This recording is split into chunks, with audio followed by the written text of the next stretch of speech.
Agora vamos apresentar o meu convidado desta noite. Eu trago aqui no estúdio da TV Candidez, Kelvio Luiz Martins, e ele está aqui em Divinópolis amanhã, o livro 10 Dias para a Vida. O Kelvio Luiz, ele é um fisioterapeuta e escreveu um livro que relata histórias e acontecimentos em um retiro holístico terapêutico, que nos fazem refletir sobre o verdadeiro sentido da vida. Ele conta aqui muitas histórias das pessoas que vivenciaram este retiro holístico terapêutico e vamos aqui conversar com ele a respeito dessa situação nossa mesmo como seres humanos, o que nós fazemos aqui, para onde nós vamos, qual o significado da nossa existência. Então o bate-papo de hoje é com o fisioterapeuta e escritor Kelvio Luiz Martins Silva, que lança aqui em Divinópolis o livro 10 Dias para a Vida.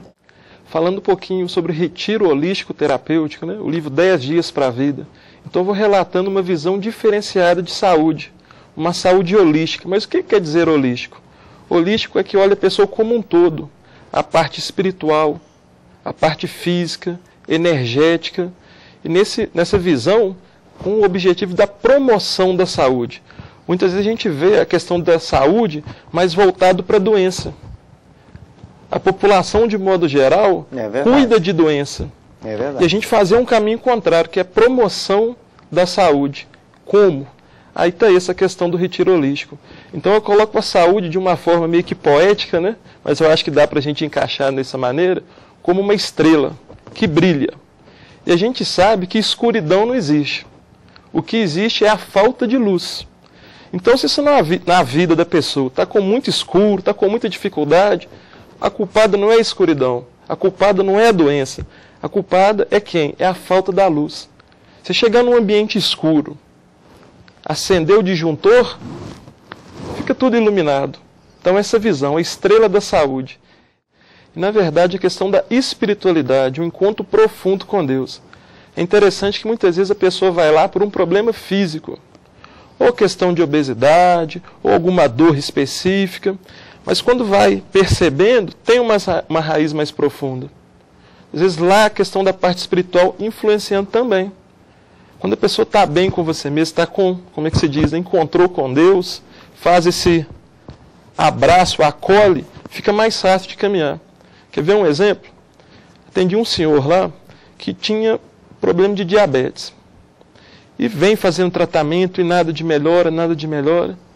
E conversando, ele carregava um sentimento de raiva e culpa tão grande e alimentando aquela doença. A partir do momento que ele começou a acolher esse problema, aquela situação que ele estava vivendo, começou a olhar com outros olhos, o físico começou a responder.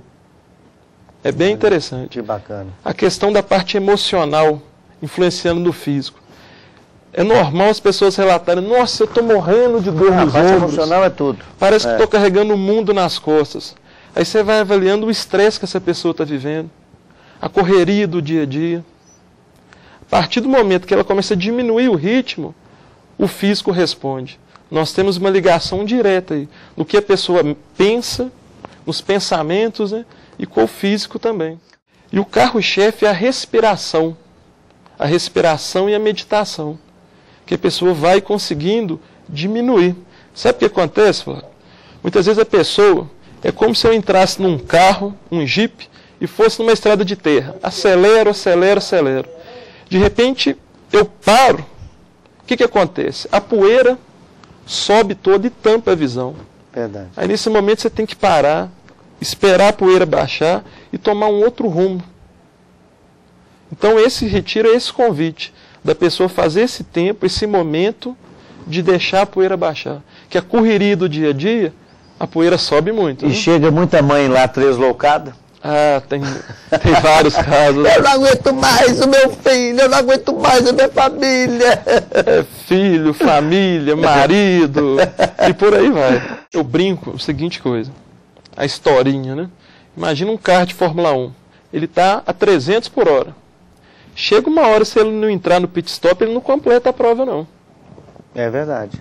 Ele tem que parar, reabastecer as energias, trocar o pneu para entrar na estrada de novo. E nós também precisamos disso. Jesus, o grande mestre, disse o seguinte: amai ao próximo como a si mesmo. Não mais, não menos, como a si mesmo.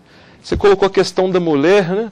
A gente vê que as mulheres estão muito mais abertas para estar amando o filho, o marido, a questão do emprego, e vão esquecendo de olhar para dentro. Aí chega uma hora que não dá. Se a gente não começa... Eu só posso te dar uma coisa que eu tenho. Se eu não estou tendo amor próprio, como é que eu posso oferecer para outra pessoa? É verdade. Então a gente acreditar e cultivar, né? A gente fazer ir plantando. Tem aqui um dos capítulos, o capítulo 4, que eu achei muito interessante, tem só uma palavra assim, acordar. Acordar para quê? Flávio, acordar tem dois sentidos. Primeiro, a cor que a pessoa dá para a vida.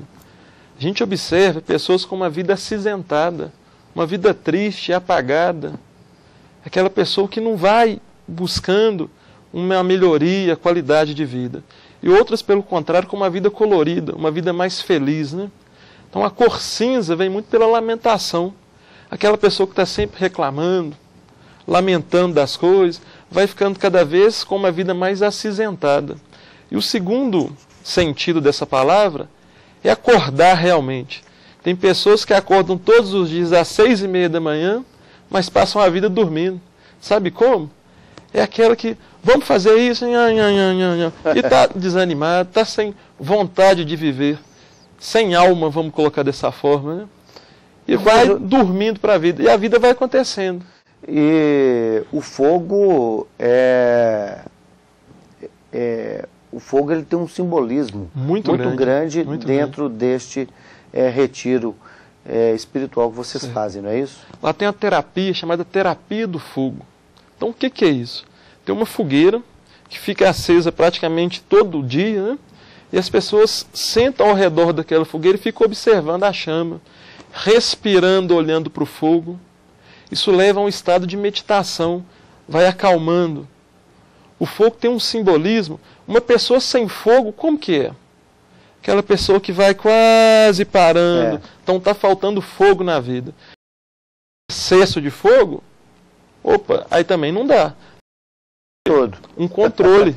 Não pode, né? O excesso de fogo é aquela pessoa que está problema cardíaco, muito estressada, muito nervosa. Isso é um excesso de fogo.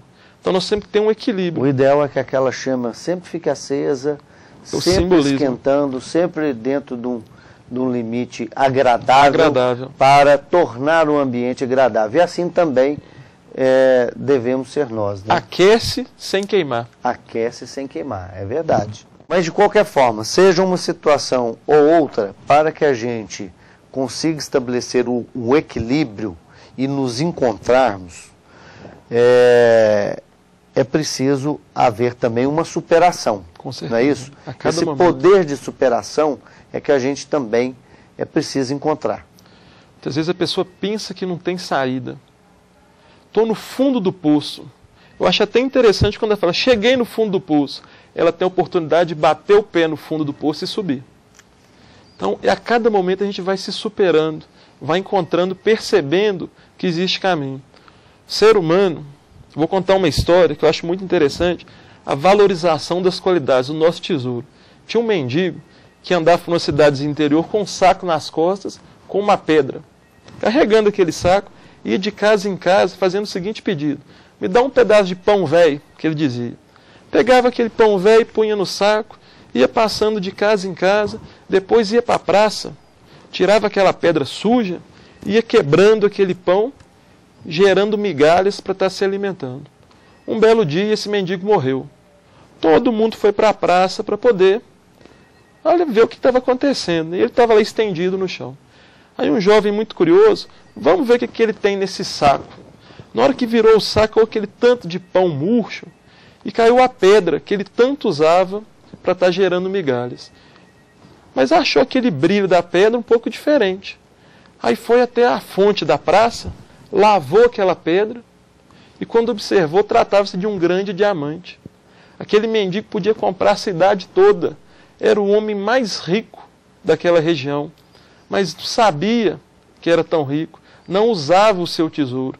Quantas pessoas, Flávio, têm um potencial enorme, mas vivem mendigando, né? Vivem pedindo na beira da estrada um pedacinho de pão, querendo que o outro faça feliz. Não tem a iniciativa de estar buscando, colocando os seus potenciais, suas capacidades para frente. Então, essa questão da pessoa estar observando quais são as minhas riquezas e botar essa riqueza no dia a dia, não deixar guardado, não. O rumo que se toma na vida é um dos capítulos do seu livro. Certo. E cada pessoa que faz essa caminhada. A questão da referência interna. Eu vou esperar que o outro faça um elogio para eu poder ser feliz. Quando a minha esposa me tratar melhor, não, o caminho é o contrário. É de dentro para fora. Todo o processo de cura, de superação, ela vem de dentro para fora. A forma como eu vejo as coisas. A forma como eu vou estar direcionando minha vida.